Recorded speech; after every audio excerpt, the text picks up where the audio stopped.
Assalamu alaikum. Welcome back.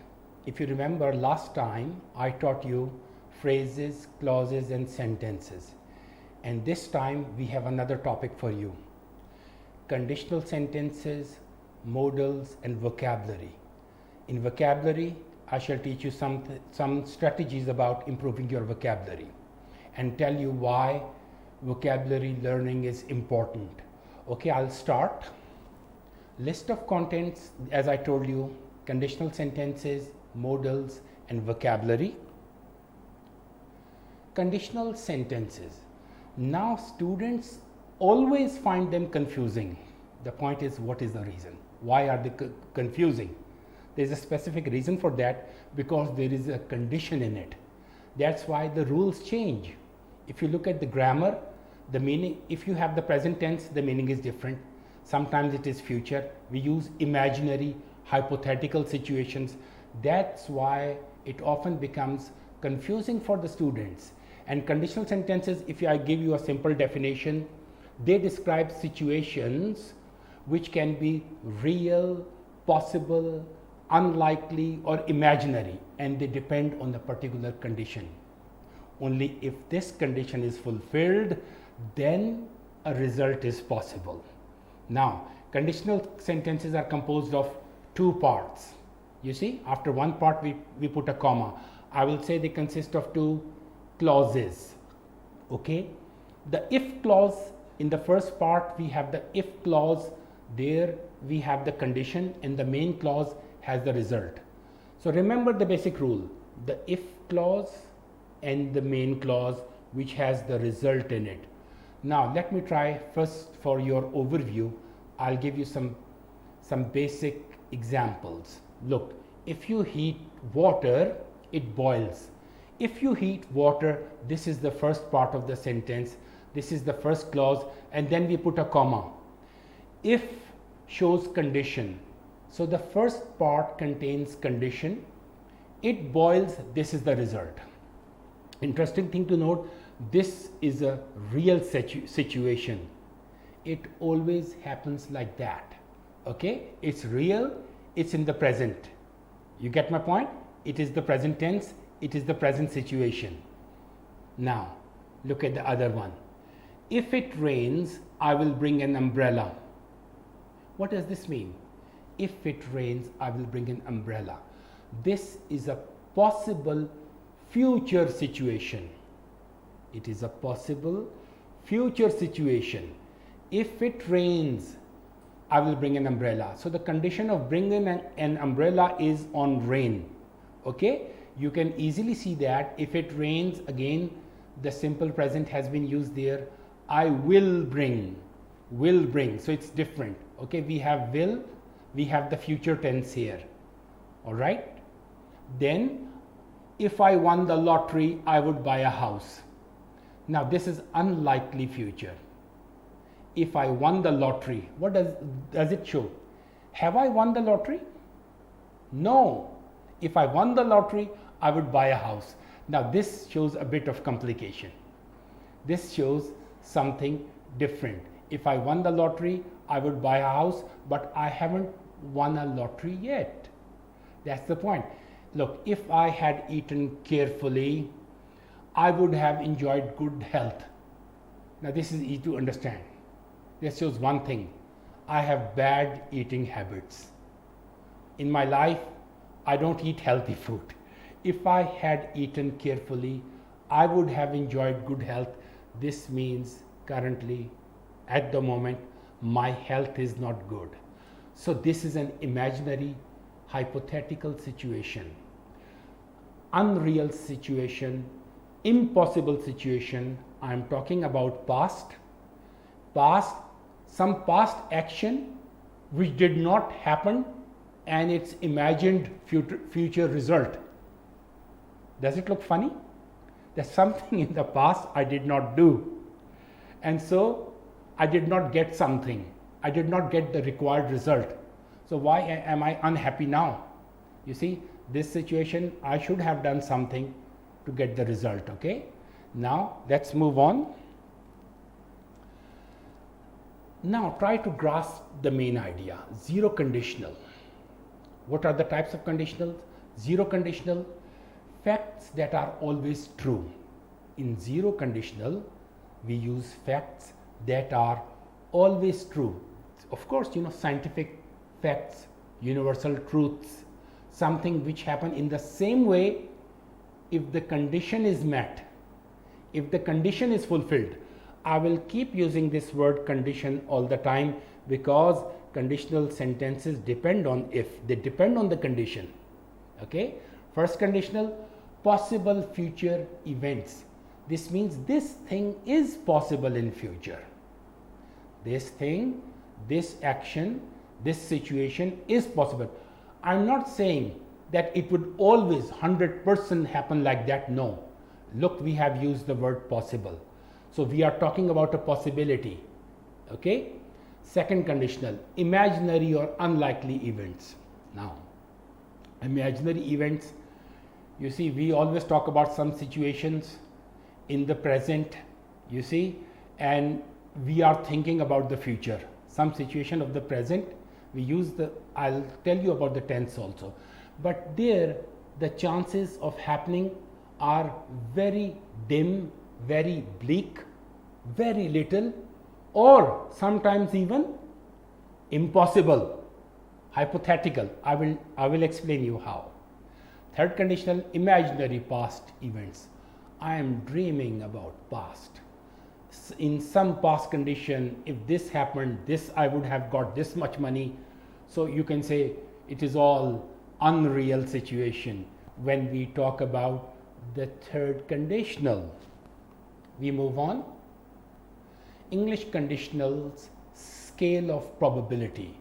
Now this is very interesting. Please try to grasp some idea. I have on the screen definite, look at the line, definite, impossible. Okay, on my left is definite, on my right is impossible. Now between, what is in between, I'll tell you. Definite is zero conditional. Like I told you, if you heat water, it boils. This is a scientific truth. It will always happen like that. Now the possible one, the first conditional, if I have time later, I'll do some shopping. If I have some time later, there it's the possibility. Remember, we are talking about the possibility. It may not happen like that, but the possibility is there of this action happening. Now look at the second conditional. If it rained tomorrow, I would stay inside. I'd stay inside. Now what is this? Second conditional. This means the weather forecast report has told me there is no chance of rain tomorrow. Okay, that's why it is unlikely. If it rained tomorrow, I would stay inside. All right, so this is unlikely. It may rain, we don't know, but that's something unlikely. All right, then look at the impossible one. If I had known, I would have told you. This means I did not know, so I could not tell you. I did not tell you. So this is an impossible situation. Why? Time cannot go back. We cannot go back and correct ourselves. Yes, once time is gone, it's gone. So this is an impossible condition. Now let's move on. I'll try to explain you zero conditional in a bit detail. We use zero conditional sentences to express general truths, scientific truths, and situations that always occur when a certain condition is met. Zero conditional, okay, scientific truths, universal facts, universal truths. So simple, it will always happen like that. Structure, first part of the sentence, if plus present simple, comma, present simple again. Look, if you heat water, it boils. If you heat water, now look, in the first part of the sentence, you can see, you can recognize from the color, the green and the other color. If you heat water, it boils. Heat. We have if there, then we have heat. Heat, please tell me, is it the present term, present verb, the past or the past participle? Yes? Yes, it is the present. If you heat water, it boils. Boils again, first form, is the first form of the verb. So in the first part you have if plus present tense. In the second part again you have the present simple. If plus present simple, comma, and present simple. So this is always true. If you mix red and blue, you get purple. You know, those students who have some knowledge of science, they can recognize when you mix red and blue, you get purple color. It is always like that. It doesn't change. Yes, you can have different shades. If you know amount of red and blue is different, you might get a different shade of purple. Keep this thing in mind, please. Then, if you heat ice, it melts. It is always like that. Whenever you heat ice, it would melt. Okay, it will melt. So this is the rule. This is the zero conditional. Zero conditional actually doesn't have anything technical inside or challenging inside it to understand, because this is talking about the general truths, scientific facts and all when a condition is met. So they always happen like that. Now I'll give you an activity. Make zero conditional sentences in the given exercise. Look at this exercise. This will help you. Remember one thing, please, my dear students. Whenever you do exercises, only then you gain some confidence. You learn the language. Just learning it, you will forget the next time. Do some exercises, please. Exercise, complete the sentences using the correct form. If you ice, it melts. We did this. Yes? Anyone? If you heat ice, it melts. Then, if you, we did this example. If you mix red and blue, you get or got? You get. Use the present simple. Use the first form of the verb without to. Use the base form, okay? Use the base form. Use the first form of the verb, okay? We don't need to use the past or the past participle here. If people eat too much sugar, they get cavities. Now this sentence, I've made it for you. If people eat, I cannot say here if people ate. Remember, this is the zero conditional. If people ate too much sugar, they get cavities. Get the present form of the verbs, and we know it. This is what happens when we eat too much sugar. If you, now you guess, if you turn off the lights, yes, the first form. If you turn, the present form. If you turn off the lights, the room becomes, very good, the room becomes dark. The room becomes dark. So is it not always like that? Is it not a fact? Is it not something true? When you switch off the light, the room will get dark. Yes, it will become dark. This is what we know from our experience. Okay? Then, if rain, the ground wet. If, yes, it rains, yes. If it rains, the ground gets wet. Very good. First form in the first part of the sentence, second part of the sentence, the first form. Most important thing which you should not forget is if. Note the if in all these sentences.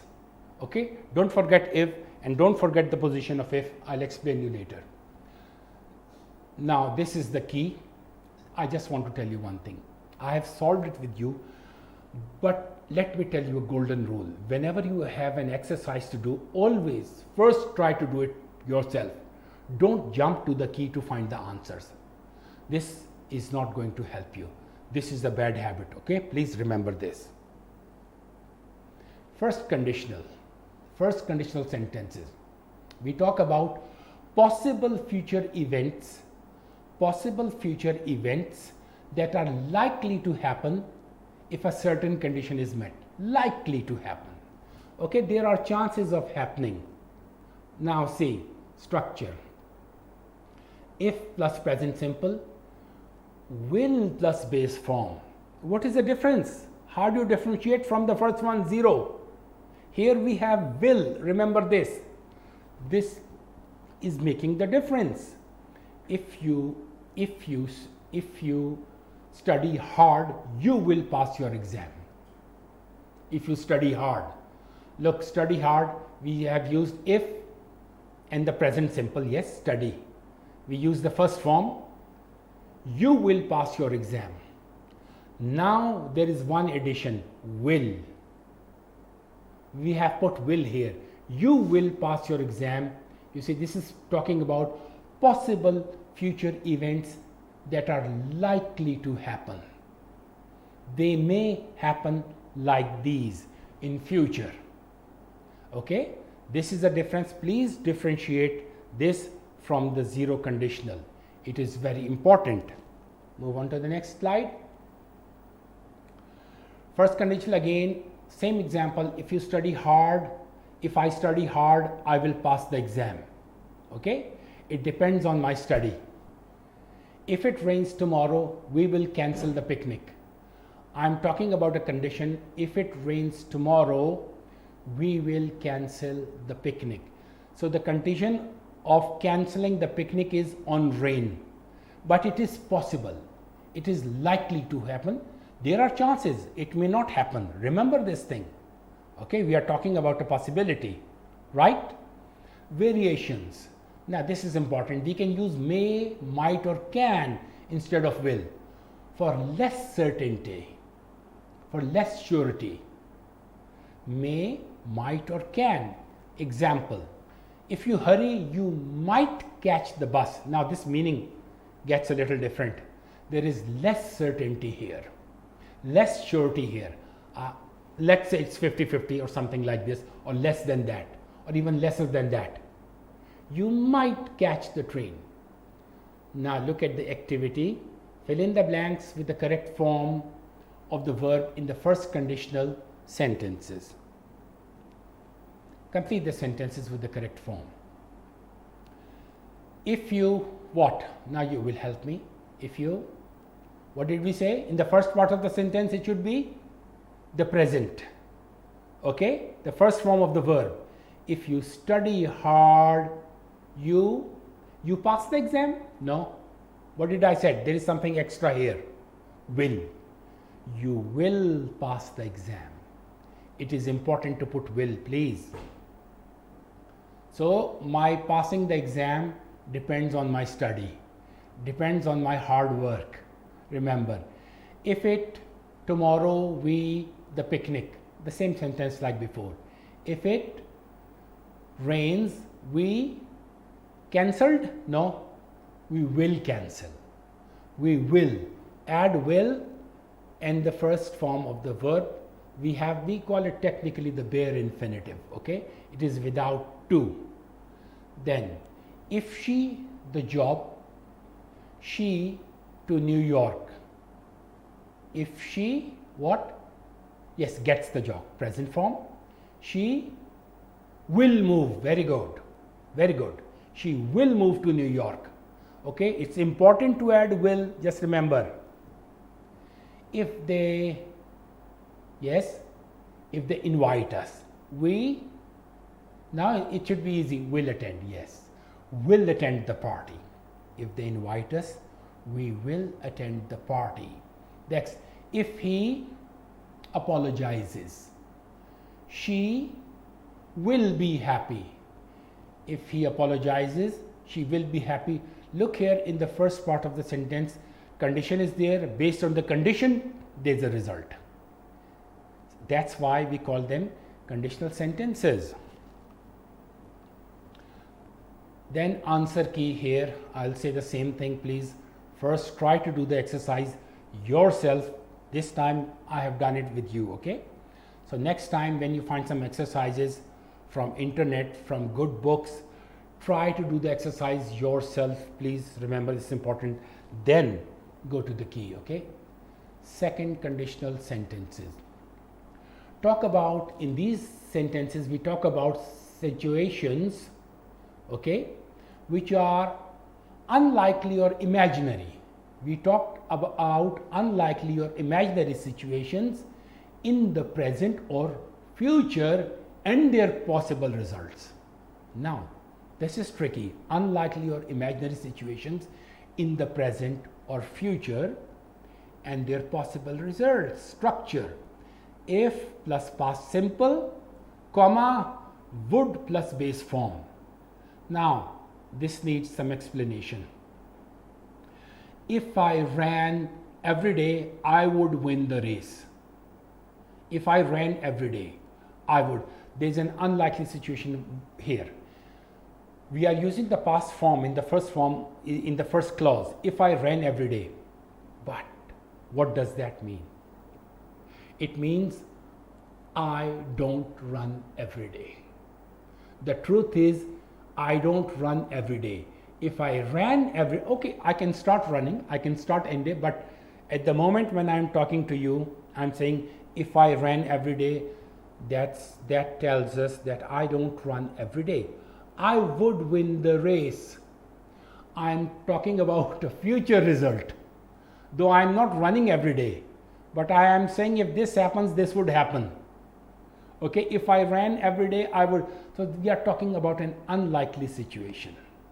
Okay, if I worked hard, I would pass my exam. I would pass my exam. If I work hard, what does it show? Do I work hard?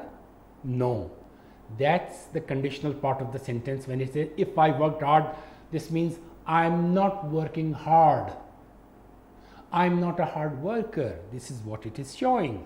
If I worked hard, I would pass my exam. Only on this condition, I may pass my exam in future. I would pass my exam. You see, would pass, would win in the first sentence, would pass. We are talking about conditional. You may confuse it with will. I will come tomorrow. This is a simple future tense. I will come tomorrow. There is some certainty in it. When you say I would win, I would come tomorrow, this means it depends on some condition. Remember, I will come tomorrow, I would come tomorrow are not same. Whenever you're talking to someone, you say, oh, I would pass my exam. This shows there's some uncertainty, there's some condition, there's something wrong. When you say, I will pass my exam, I will win the race, it shows certainty, okay? It doesn't show any condition there, okay? Now, so with simple future, don't confuse it. I would win the race, I will win the race. We don't need to confuse these two.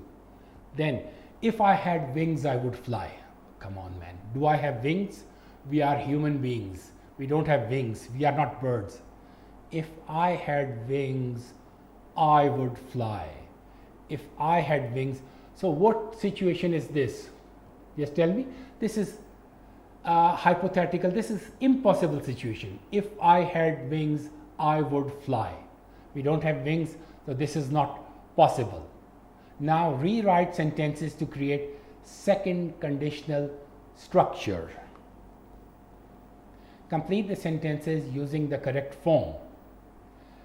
Complete the sentences using the correct form. If I, the lottery, I buy. Yes. If I win the lottery? No. If I will win? No. Then what? If I won. In these sentences, in the first part of the sentence, we use the past form. If I won the lottery. If I won the lottery, I buy. I will buy. What? No. I would buy. I would buy. Remember last time? Will buy. Here we have would buy. I would buy a new car. So buying of new car depends on the situation. In future, I'm just thinking if I win the lottery, you know, winning a lottery is not easy. It's unlikely, you know. It's not easy to win a lottery, okay? If he be taller, he a basketball player. Yes? What do you say? If he, the past of be was. If he was taller, he, now you will tell me, I will not give you the answer. He would become. Very good. he would become a basketball player. Look at sentence number 3. If we use the past form please. If we lived in Paris, we will speak? No? Okay. Then would speak. Right. We would speak French fluently. Yes, that's right. If he, wasn't so busy. Good. The past. The rule is use the past in the first clause, in the if clause. If he wasn't so busy, he would join us for dinner. Very good. He would join us for dinner. Number 5, if they, now, what is the past form of have? If they had. Very good. If they had more money, they would travel more often.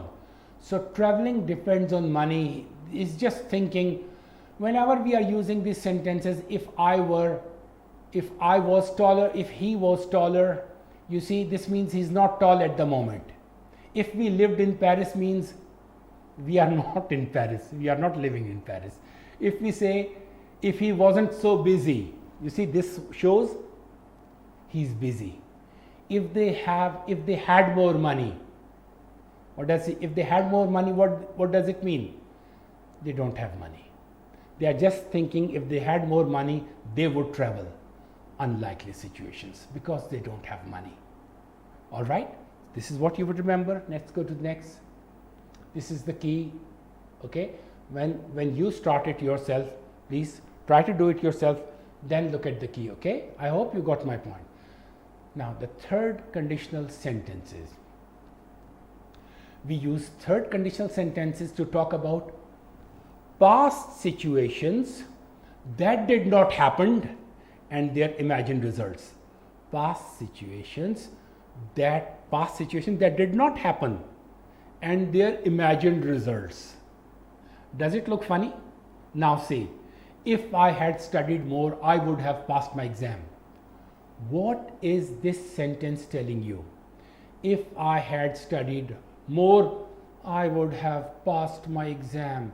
This means in past I did not study and I did not pass my exam. Impossible situation, hypothetical situations. This incident of failing has taken place in past. Failed. I can't do anything now. Nothing is possible now. That time is gone. If he had run faster, he would have won the race. This means he did not run fast, he lost the race. He did not run fast and he lost. Hypothetical situation. This thing has happened. He has lost the race, finished. So sometimes this looks very funny to students. We are talking about a hypothetical or impossible situations. We cannot go to the past and then rectify it. It is not possible. So third conditional, sometimes students find it funny, activity. Now, rewrite the given sentences to make appropriate third conditional sentences. Look at these. Number 1, if no, what would you say? If I know? No, wrong. If I knew? No, wrong. If I would know? No, wrong. Then if I had known, we are using the present perfect. We are using the present perfect. I'll explain you a bit again. You see, if I had studied more, look here, had studied is the past perfect. We are using the past. Had and studied is the third form of the verb. The past perfect structure has been used, tense has been used. I would have passed. Would have passed is conditional perfect sentence. Would have passed. We use would have and the third form of the verb. If I had studied, if he had run faster, had run is past perfect here. He would have won. we use would have and the past participle, the third form of the verb. Present, past, past participle. Present, past, past participle. This is how we make it. So in the first part of the sentence we have the past perfect. Second part, would have passed. If you just look at have passed, it looks like what? Present perfect. Would have passed, this is conditional perfect, okay? This is different, it is not present perfect. We are talking about some hypothetical situation, okay? Okay, if I had known about the party, then I go, will go, would go, what? Would have gone. If I had known about the party, I would have gone. Okay, third, if she, yes, had woken up earlier, then she would have caught the bus. This means she did not wake up early and she couldn't catch the bus. Over. If they, yes please, had saved. Past perfect. It's easy. It's not difficult. If they had saved money, they would have bought. Would have bought. Would have bought a house. You see, this means they did not save money and they were unable to buy the house. So I'm so sorry. For if we, yes, use had, past perfect has had in it. If we had, yes, if we had taken, look at third form, take, took, taken, take, took, taken. If we had taken the right turn, we would not have got lost. Would not have got lost. Okay, we use the negative form here. 5, if he, yes, now this is now this should be easy for you. If he had studied harder, he would have, and third form, would have passed. Again, it shows the same thing. He did not study in past and he did not study in past and he did not pass the exam. So third conditional talks about some impossible situation in the past, some situation in the past and the imagined result. Something in the past which did not happen and the imagined result. So you see, nothing happened in it. All right, move on to the next slide. Answer key, I told you the same thing, you can always check, okay? Then common errors in conditional sentences. What are the common errors in conditional sentences? Example error, if I will go, I will call you. No, in the if part of the sentence, we don't use will. If I go, I will call you. Please delete will from there, erase will from there. If I will go, no. If I go, I will call you.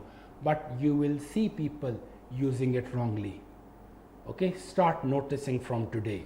People say if I will go, this is not right. When you have if I go, I will call you, this comes in the second clause. Okay, overuse of would in the if clause. See, if I would know, I would tell you. No, if I knew, I would tell you. Remember, we did this conditional. If I knew, I would tell you. Don't bring would here in the if part of the sentence. It is only in the result part, in the result clause. If I knew, I would tell you. Now, let's discuss modal verbs or modals. Student also find them tricky, modal verbs. Why? Modal verbs actually are helping verbs, are auxiliary verbs that express necessity, obligation, possibility, permission and ability. And students confuse them. Why are they called helping verbs? They help the main verb. That's why they are called helping verb. Okay, and we also call them auxiliary verbs. Now they have some functions. Let's discuss those. So it won't be anything surprising for you, anything difficult or challenging after this, I believe. Now, common modals. What are they? Will, would, can, could, shall, should, may, might, must, ought to. Okay, these are the common modal verbs. Now, examples of use. And have you seen these verbs? We use them every day. Okay, so don't be afraid of them. We use them and they are not difficult. Okay, example of use. Necessity, obligation. I have to pay my electricity bill tomorrow. I have to.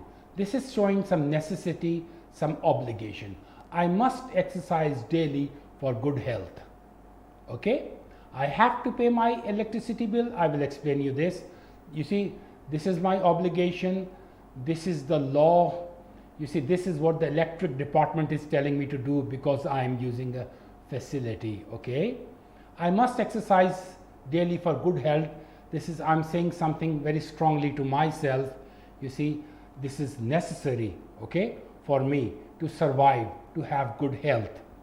Then for possibility, it might rain later. You see, might shows possibility. It may rain later. Okay, we are talking about a possibility. It can happen like that. It may not happen like that. I hope you get my point. I'll explain you in detail, okay? Then we have permission. Can I use your computer? Can I use your computer? I'm asking for permission. Okay, and we use it normally. Do you think it is difficult? It is not. Ability. I can swim 2 kilometers without stopping. I'm talking about my present ability. I'm talking about my skill. I'm talking about my strength. I can swim 2 kilometers without stopping. Okay? Now let's go in a bit detail. Overview. Modals and their uses. For possibility, please keep this, the screen, you see the slide I'm showing you, keep this thing in mind. Possibility. How do we show possibility? With the help of which modal verbs? Can, could, may, might. Can, could, may, might. Ability. How do we show ability? Can, could. I'll make sentences, okay? Just don't worry. Permission. Can, may. Can, may. Then obligation, necessity. Obligation, necessity. Must, have to, should, ought to. Must, have to, should, ought to. Then we have for offers, requests and suggestions. Offers, requests and suggestions. What do we have? Shall, will, would, can, could. Shall, will, would, can, could. These are for offers, requests and suggestions. Now, modals for possibility. Can, could, general. Sometimes we talk about general possibility. Example, anyone can join the club. This means it is allowed for anybody to join. Anybody can join the club. So this is a general possibility. Okay? Nobody can stop you. All right? It's for everybody. Then it could happen to anyone tomorrow. See, this accident, this incident could happen to anyone tomorrow. So here we are talking about a future possibility. You see, we can say, oh, don't be happy. If this has happened to this guy, to this person, it could happen to you also. It could happen to anyone tomorrow. There is a general possibility. This sort of incident, accident may happen to anybody, right? May, might. Then we have slight possibility, some possibility, a little possibility, okay? Example, we may go to the mall this weekend. We may go to the mall. This means we may or may not. There is some possibility, there is slight possibility. We can say it is 50%, 50%, but we can't decide. It is 50-50 or it is different, okay? But there is not much possibility there, right? Then example, he might be at the gym now. We are trying to find our friend. Where is he? He might be at the gym now. Currently, at the present, just thinking, he might be there, he might not be there. So the possibility is he can be there, he cannot be there. This is what we are discussing in this sentence. Then let's come to could. Past or future possibilities. Example, they could arrive late due to traffic. They could arrive late due to traffic. Now students, my dear students, remember, we are talking about future here. They could arrive late due to traffic. Many students think that could is always the past form of can. It is the past form, but here, and a could should be used to describe something in the past. Look here, we are talking about future. They could arrive late due to traffic. We are talking about a future possibility. This is where I find students making mistakes, or many people making mistakes here, or they don't understand. They say could is for some past ability. I could swim when I was young. Okay, that could is used for some past ability. Not here. Here we are talking about the future. They could arrive late due to traffic. Example, you could have won if you had tried. Remember the third conditional? You could have won if you had tried. You could have won if you had tried. We are talking about a past situation which did not. Past possibility.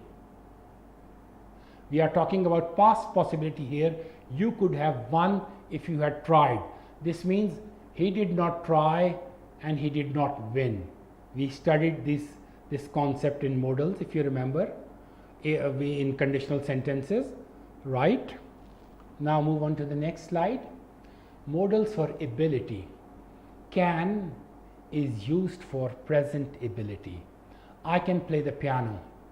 This means I have the skill. I can play football. I can play cricket. This means I have the skills. I have the ability to do these. I have learned these. I can play the piano. Then example, they can speak French fluently. This means they are able to speak. They know French. They learned French. Okay, they can. But remember, here we are talking about a present ability. Let's go to the past ability. Could, past ability. Example, when I was a child, I could climb trees easily. When I was a child, I could climb trees easily. So now I cannot climb trees. When I was a child, I could climb trees easily. I'm talking about my past ability. Now I'm old. I can't do that anymore. Example, could you swim when you were 10 years old? I'm asking a question about your past ability. Could you swim when you were 10 years old? You see? Same, past. Yes, I could swim when I was 10. No, I couldn't. This would be the answer. Yes, I could swim. No, I couldn't. That would be the answer. Now let's go to the activity. This would make some things clear. Write 3 things you can do now and 3 things you could do in the past. Please, you will do this exercise and then you can email it to me at my email address, okay? Modals for permission.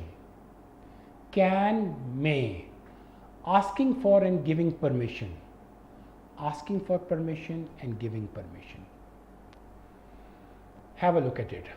Can I borrow your notes? Can I borrow your notes? This is what? Asking for permission. You know, whenever we take something from somebody, we require permission. It is very rude not to ask for permission. So, can I borrow your notes? Okay, permission. Then, may I leave the room? This is more formal. We can use can, we can use may, but remember there is a little difference. Can is less formal. Can is less formal and may is more formal. Remember this thing, okay? May, like you remember when you were students, you used to ask the teacher, sir, may I go to drink water? May I go to the bathroom? Why? There is a formal relationship between the student and the teacher. So they say, may I go? May I go now? May I leave the class? That's how we use it. Now, remember the subtle difference. Can is less formal, may is more formal. So you should know the situations where you can use these. Example, you may start the exam now. First of all, can I borrow your notes? I'm asking for permission. It is also a request, yes. May I leave the room? What is this? May I leave the room? Asking for permission. I'm asking for, let we ask our teachers. You may start the exam. What is this? What is this? This is giving permission. You may start the exam now. The invigilator, the examiner is talking to the students and is saying, you may start the exam now. So this is giving permission. So can and may can be used for asking permission, asking for permission and giving permission. Then we have could. Asking for and giving permission again. Could I open the window? For example, I need some fresh air, but I need to ask my friends.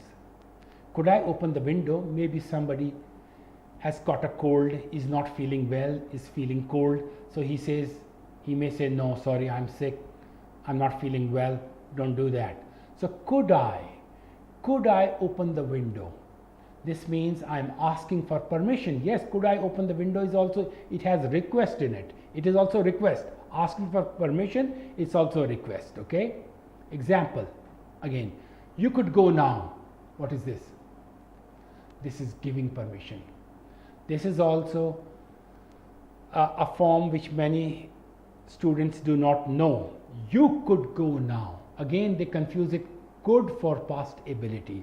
Please do not confuse this could with past ability, activity. Practice asking for permission using can, may and could in different contexts. Different context means in different situation. Please practice, okay? This will give you more confidence and you will learn a language or any language, or you will learn English very well in this way.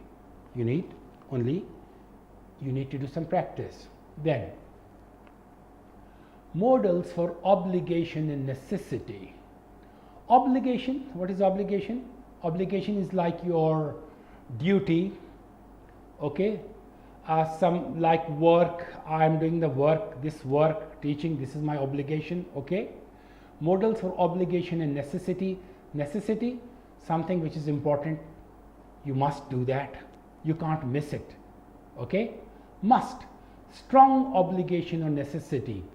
You must submit the assignment by tomorrow. This is what the teacher is saying. You must submit the assignment by tomorrow. This is a strong obligation. This is, you can't miss it. This is compulsory. Driver must stop at a red light. Now, this is also something necessary. You can't miss it. This is also like obligation, necessity. It is like that, both these, but there is some difference when we come to have to. Nowadays, when you look at the grammar books, they will say must is like have to. But there is a difference between these two, between must and have to. And you do need to remember this. Have to, external obligation or necessity. I have to attend a meeting at 10 a.m. Why have to? Why can't I say I must attend a meeting? Okay, must is also right. That's a necessity. But why have I used have to here? Because this is an order from my office, from my boss, from my senior. Okay, I have to. So, and they told me, they sent me an email, tomorrow we have a meeting, okay, or we have a meeting at 10 a.m. today. So whenever somebody asks me, oh, can you go with me somewhere, I say, I'm sorry, I have to attend the meeting at 10 a.m. Why? External, order from outside. It could be your father, it could be your elder brother, it could be the bank manager, it could be any authority, it could be the government. Whenever, it could be the university or the college rules. You see, they forbid you from doing some things, and they tell you to come in time, 8:30 every day. You need to come to the university. So you can say, I have to come at 8:30. Why? University rules, university order is there. Even if you say I must come, it is right. The must is then your personal, something personal obligation. I must reach the university at 8:25. My class starts at 8:30. I have to be in the class at 8:30. Okay? Then we have to wear uniforms at work. You know, some places when you work, they have uniforms. That is the rule. You see, you can't change the rule. You can't disobey the rules. Okay? So you can say we have to wear uniforms at work. Why? This is the factory or the department or the institution's rule. Many schools, colleges also have uniforms. Okay? So, but whenever there is an order from outside, okay, we use have to. Okay? Must is something, my personal obligation or necessity. All right? Should, ought to. Now let's make a difference. What is should and what to ought to? Remember, nowadays most of the time we use should. Why? This is common. The common usage in society is should, not ought to. Okay? And it is used for what? It is used for strong advice. Strong advice. Okay? Ought to, what is the difference? It is formal, old fashioned, and it is on some moral ground. Okay? When we use ought to, it's my moral obligation. Okay? Or it is some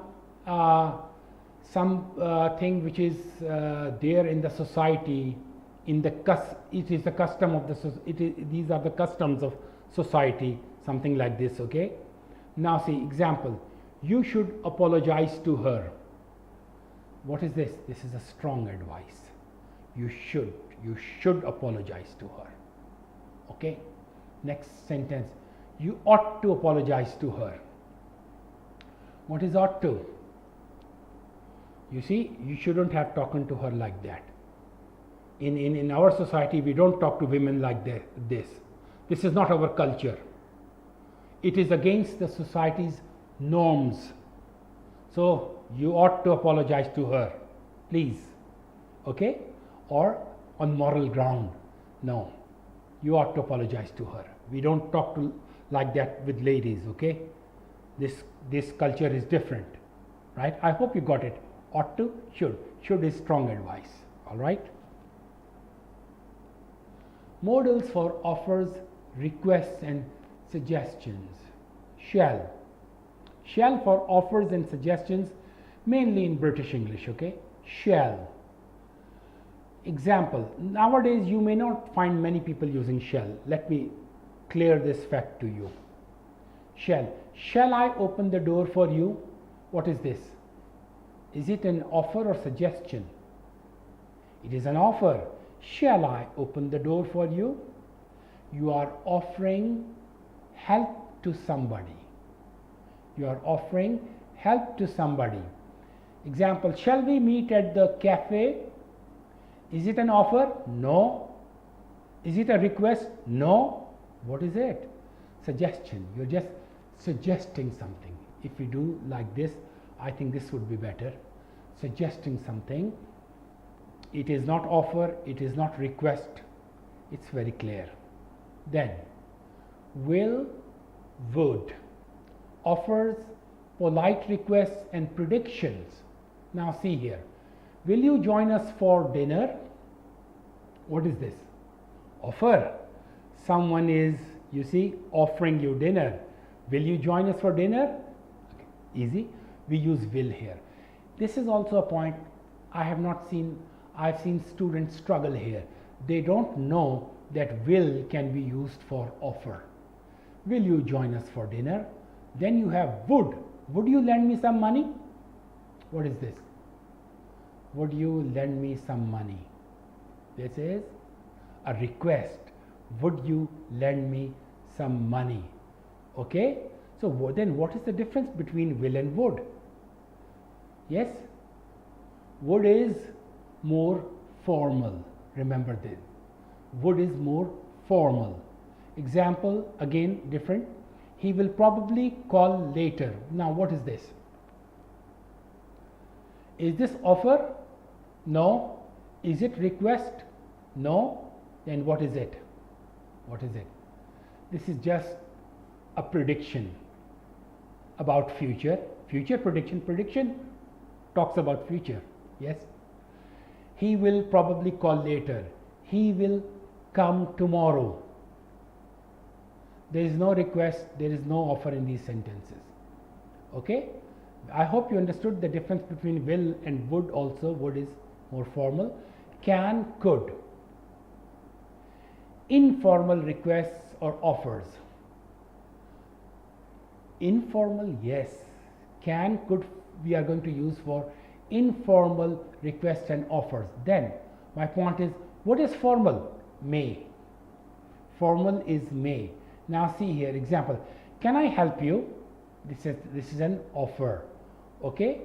Informal request. Okay. This is I'm sorry. This is an offer. Then could I have the menu please? What is this? This is a request. Can I help you? You're offering help. Could I have the menu please? This is a request. May I help you is possible. May I have the menu please? What is the difference?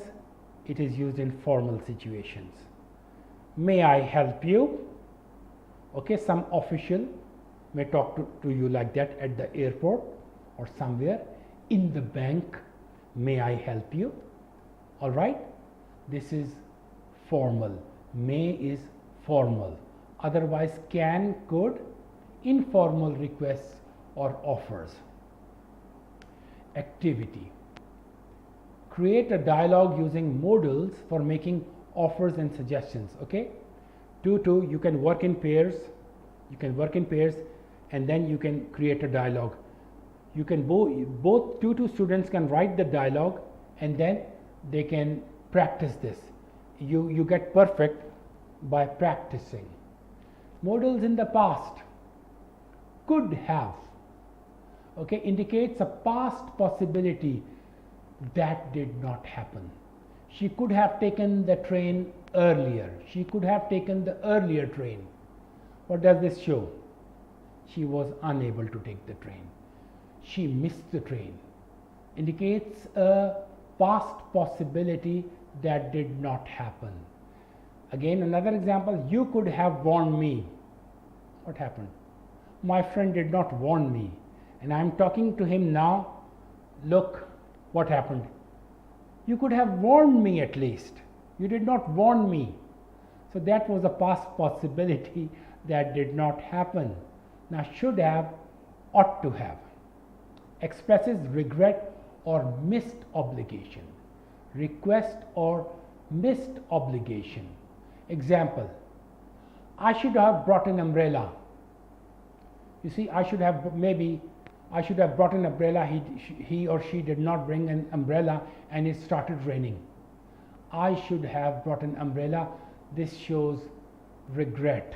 Oh, you see, it started raining. I should have brought an umbrella. So expresses regret. Then missed obligation. They ought to have informed us earlier. This is missed obligation. It was their duty to inform me. Okay, it was their moral duty to tell me about this. That's a missed obligation. They ought to have informed us earlier, but they did not inform us and we were put in trouble. Right? Would have describes hypothetical situations in the past. If it had rained, we could have cancelled the picnic. This means this did not happen. It did not rain and they did not cancel the picnic. It did not rain and they did not cancel the picnic. Example another, I would have helped you if I had known. You remember, I think you remember the third conditional. I would have helped you if I had known, but I didn't know about this, so I couldn't. I didn't know that you were sick. If I had known, I would have helped you. This is also, this structure, this conditional is a trouble area. Students make mistakes here, okay? So you need to be careful about this also. All right, we move on to the next. Negative forms of modals. Cannot, can't. Expresses impossibility or prohibition. You can't park here. What does this mean? The law says it is prohibited. You cannot park here, sorry. Okay? So, he cannot be serious. Impossibility. We are talking about the present moment. He cannot be serious. This shows, I know this guy, I know him, he's never serious. Okay? At the moment also, okay, we don't need to ask him anything. We know him very well. He can't be serious. Okay, he can't be serious. And at the moment, he's not serious. He can't know. He told you that story? Oh, don't believe him. He can't be serious. Yes, we are telling something about that guy, right? Then must not, mustn't. Prohibits an action strongly. You mustn't touch that. You see, prohibiting an action strong. No, don't do that. You mustn't touch that. You mustn't touch that. Okay? You are stopping somebody strongly when you're using must. Student must not leave the classroom during the test.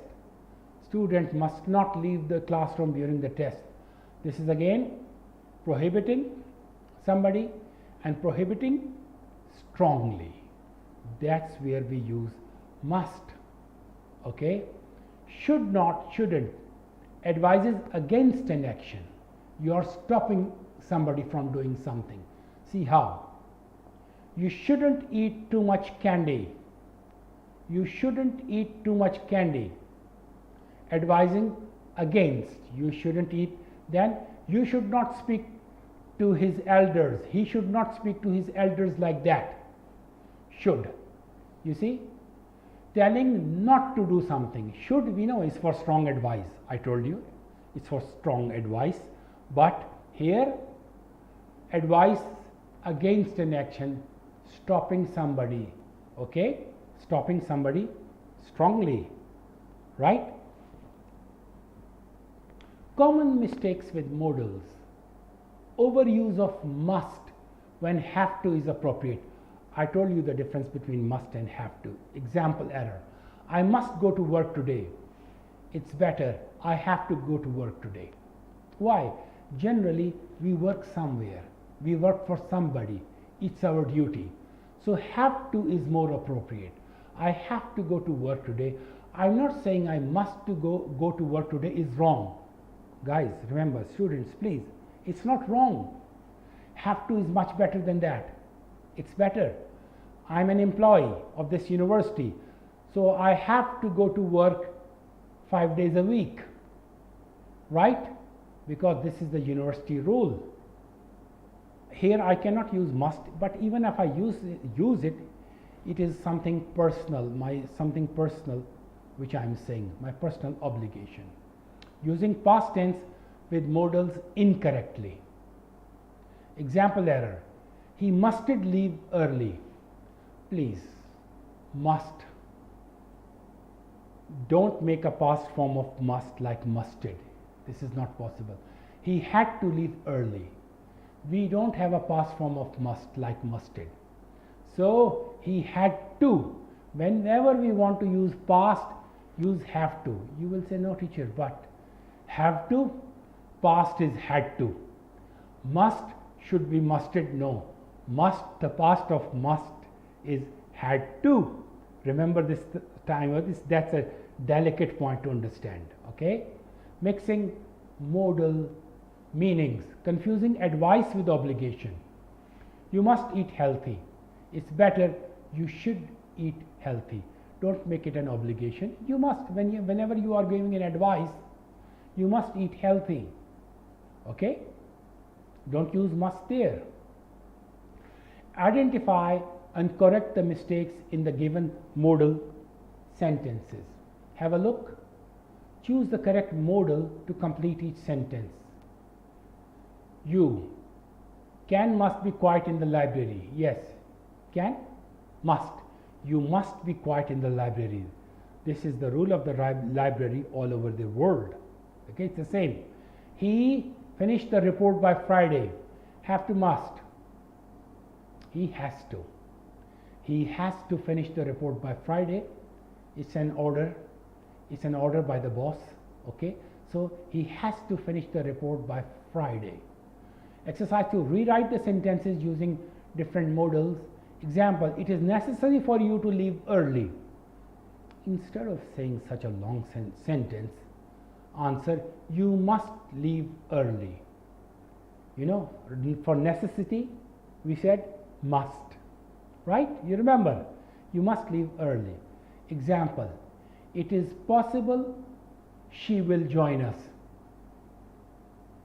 She might join us. Look, might is giving us the missing. Possibility is might, if you remember. But if you say it is possible she will join us, long sentence, she might join us. Exercise 3. Identify and correct errors in modal usage. She could went to the store. Now, the corrected one is she could go to the store. After could, after the modals, immediately after the modal, we use the first form. We use the base form. She could go to the store. We don't say she could went, she could played. No. Always after modals, immediately after modal, we use the base form, right? Example, you must to see a doctor. You must see a doctor. Must to see. You see the infinitive to see, to go, to run. No, it is without to. Students make this mistakes. I have seen. You must to see a doctor. It should be you must see a doctor. Why is learning vocabulary important? See, to understand the need for building a strong vocabulary, we'll try to understand this. To learn practical strategies to enhance vocabulary, to use tools like dictionaries and thesauruses effectively. So this is a brief overview why we need to understand this, and this is how it would help us. Now let's say need and significance of vocabulary improves communication. Nowadays we all know that communication is very important. What happens in life? We communicate with each other all the time. Okay? For that we need effective language with good vocabulary. Okay? Communication is not possible with limited or very limited vocabulary. For example, if you say good all the time, how are you? Good. How was the weather? Good. Okay, how was the picnic? Good. How does that look like using good all the time? Okay, you can say excellent, you can say marvelous, you can say exceptional. Okay, so that's how your language would look beautiful. Now, increases understanding. There are difficult subjects like philosophy, law, history, medicine. Now they have some complex vocabulary there. So if you know more words, if your vocabulary is good, only then you can understand. You can understand complex texts and conversations only if you have a wide range of vocabulary and you know the usage also.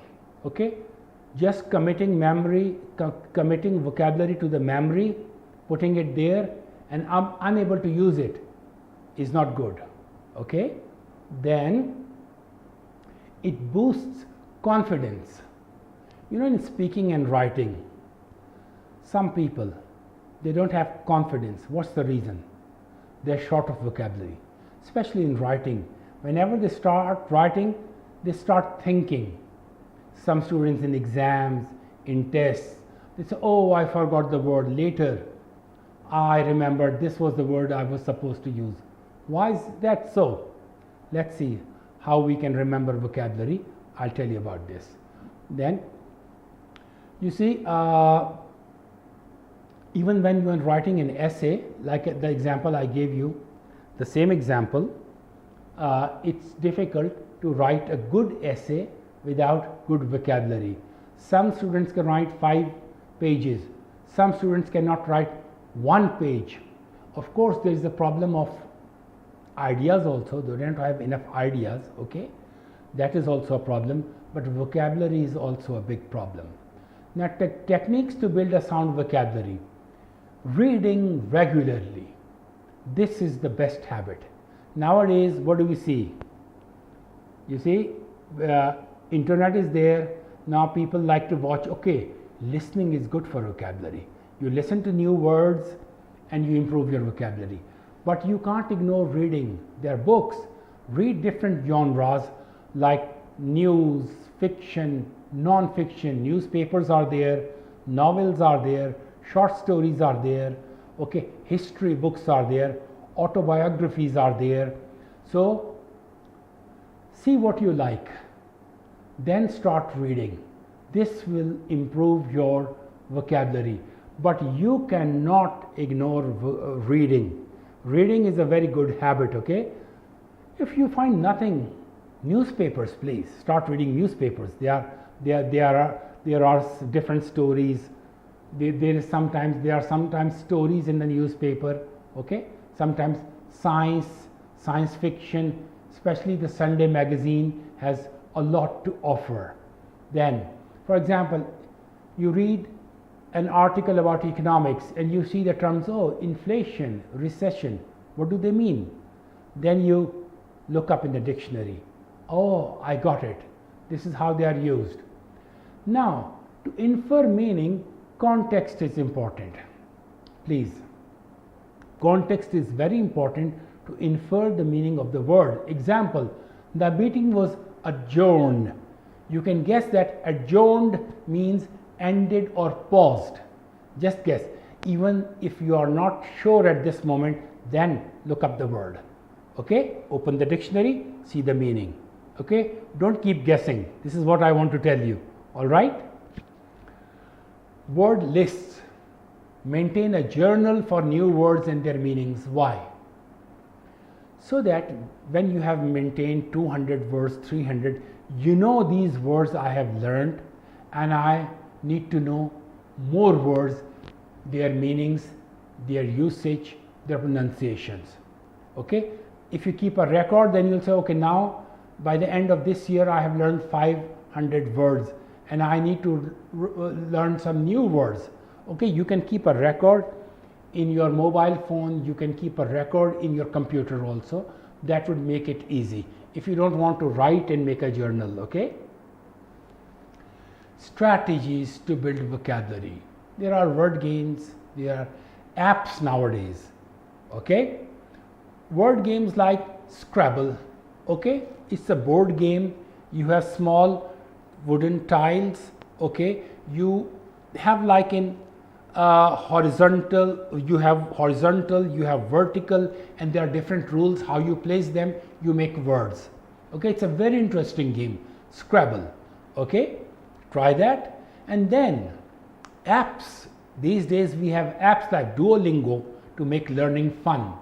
Why? When you are learning a language, from there they have an interactive course.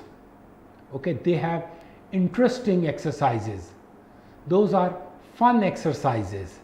you won't be bored. So my advice would be to go for Duolingo, okay, or other apps which teach language, which teach vocabulary. Then daily practice. Learn 5 words daily and use them in conversations. You see, committing to memory is not enough. I always tell my students, you may commit to your memories so many words. You see, maybe thousands of words. But if you can't use them, what's the use? You see, 5 words, then go to your friends, talk with them. And if you have a friend, talk to him that we will practice language like this. Always practice the new words which you have learned, okay? Nowadays on the internet, there are you are teaching English to somebody teaches you Arabic or French and English. There is a kind of, exchange between languages. This is also possible, okay? You can learn some English from somebody, from a native speaker, okay? And you can teach him your language, right? If they agree. Now, active use. Whenever you learn a word, put it in writing and speaking, please. If you don't use the word, you will forget the word easily, okay? Practice them in different sentences, different contexts, okay? Then synonyms and antonyms, understanding word relationships. Synonyms, words with similar meaning. Example, happy, joyful, okay? Now, you can replace, you cannot say when you are using vocabulary, you cannot use big all the time. Instead of big, you can use enormous, huge, gigantic, okay? Then antonyms, opposite, words with opposite meanings. Hot, cold, tall, short, okay? Example, generous is the antonym of stingy, and optimistic is the antonym of pessimistic. So these also help you. Synonyms and antonyms also help you in learning vocabulary. Practical exercise on synonyms and antonyms. See, exercise. Choose a word, example, bright. Synonyms, luminous, radiant. Use them in sentence. What is the antonym? Dim, dull. Now sentence using synonyms. The room was luminous with sunlight. Her smile was radiant. Sentences with antonyms. I can't read anything in this dim light. I can't read anything in this dim light. His ideas were rather dull and boring. Look, we have used them in different types of sentences. Use of dictionary in vocabulary development. Dictionary is very important tool for learning a language.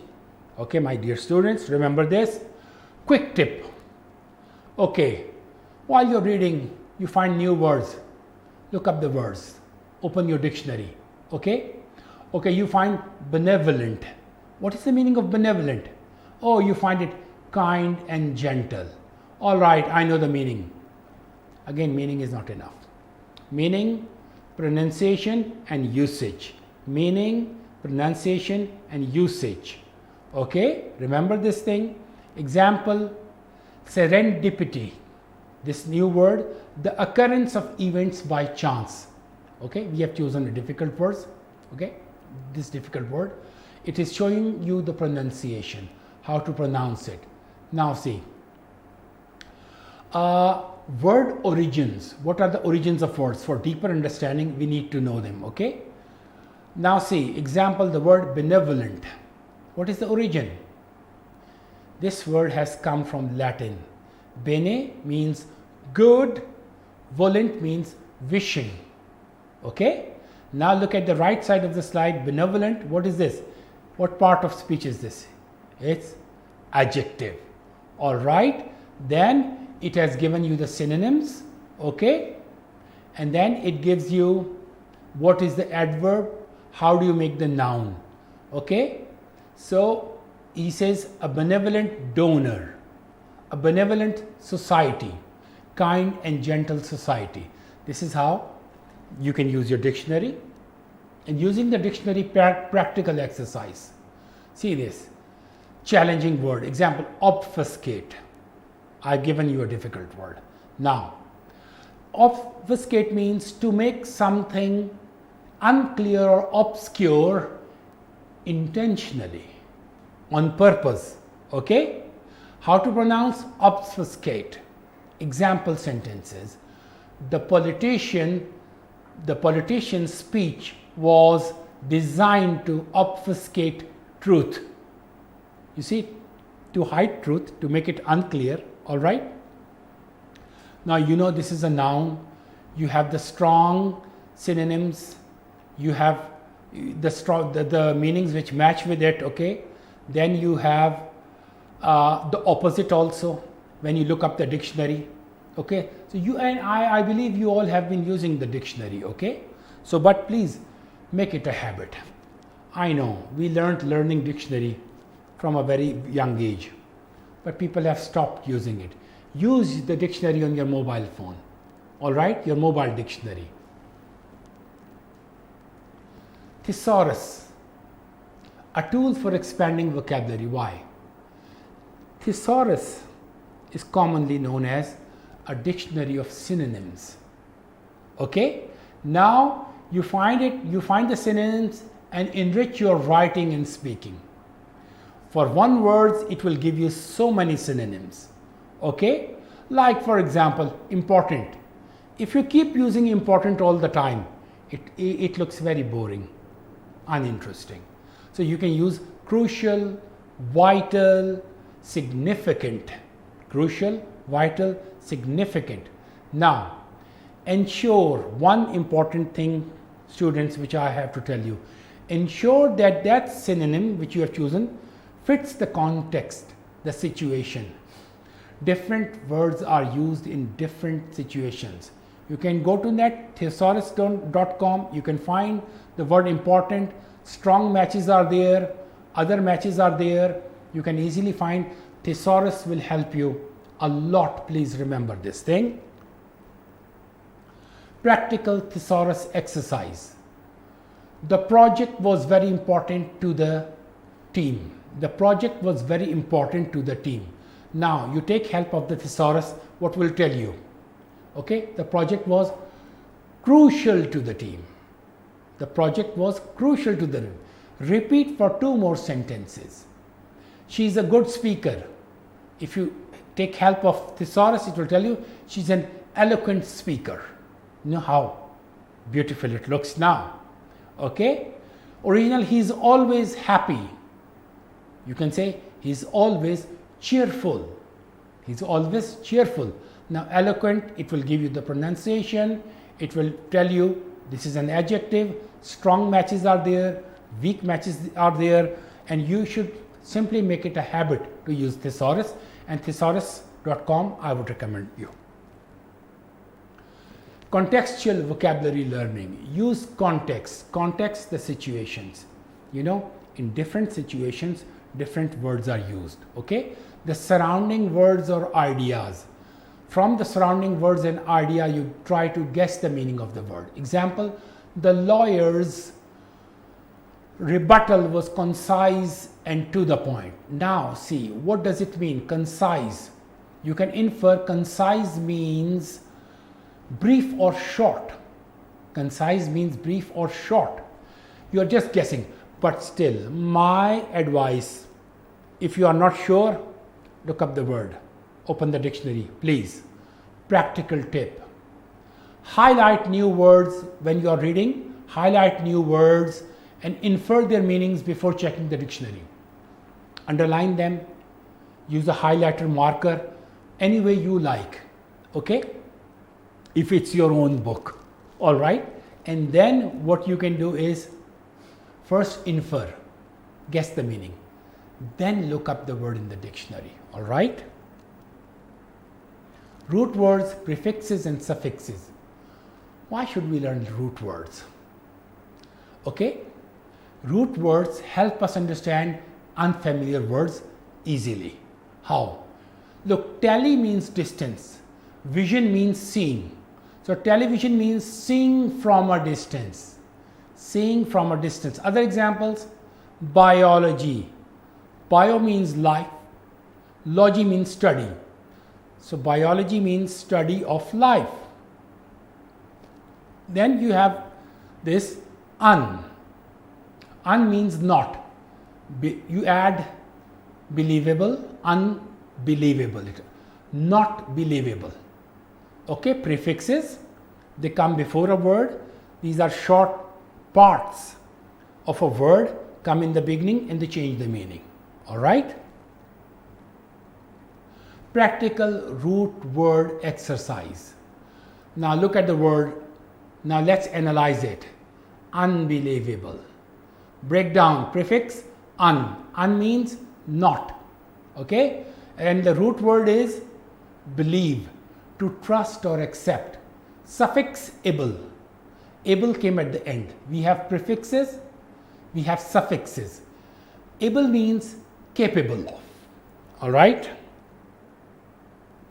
Now references, Merriam-Webster dictionary, Cambridge dictionary, we have used these, thesaurus.com. These have, and in future also they will help you a lot. I'll thank you very much for listening to me, and I have one advice for you. Please, whatever I have taught you today, what did we study? Conditionals, we studied the modals, we studied how to study vocabulary, how to expand our vocabulary. Please practice whatever tips I have given you. Thank you very much.